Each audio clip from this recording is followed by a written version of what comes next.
Well, there have been many first-time pandemic pet parents out there. Were you a pandemic pet I parent with was. Samwise? Got Sam in 2020. There you go. Many pet parents really just realizing how much work it takes to keep your pets happy and healthy, though. Obviously, not always the easiest task at hand. Pet parenting is a full-time job. Yeah. But pet wellness doesn't have to be rocket science. Joining us live with 7 things you can do to keep your pets healthy is veterinarian Dr. Crystal Carey with Wellhaven Pet Health. Good morning.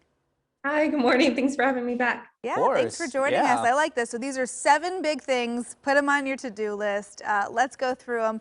Number 1, first and foremost, watching the scale. Yeah, it's super important to keep your pet at a nice, healthy, lean body condition. The majority of pets we see are overweight or obese, and over time, of course, can lead to some issues. So definitely recommended to keep them nice and lean. I like that chart there.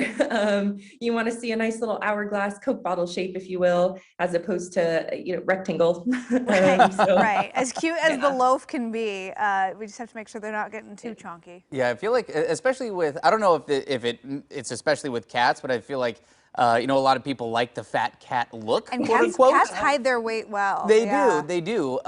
So maybe, I don't know, is there an extra emphasis with cats because of that?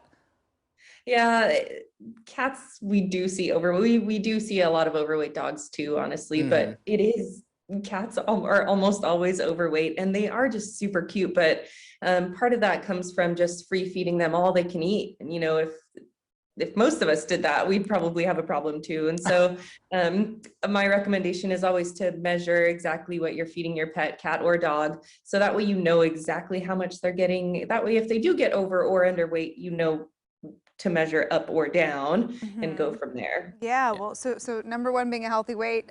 Second and third on the list are 2 things that really tie into that. Yeah, which is that measuring that food. And then the third is exercise. Exercise is good for, of course, that physical aspect, but also the mental stimulation. Just like people, it kind of provides a better life to be able to get out and see things and do things. So keeping them exercise, it also helps their behavior too. That makes sense. And how often should somebody bring their pets into the vet to get a checkup? At least once a year. More often when they're getting older, of course, just kind of like people.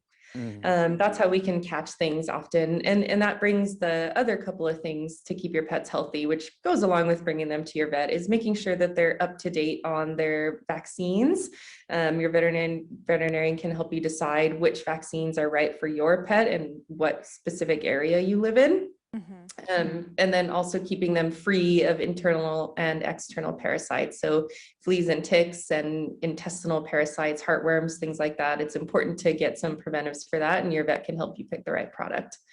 So that's 5 lastly, that's 5 and 6. And yeah, last but not least, yeah, that spay and spay neuter. and neuter. We talk know about that it all they the can time, prevent stuff. spay and neuter, especially with adoption. It ties into helping prevent overcrowding in shelters and managing the pet population. But there are actually some health benefits to spay and neuter as well.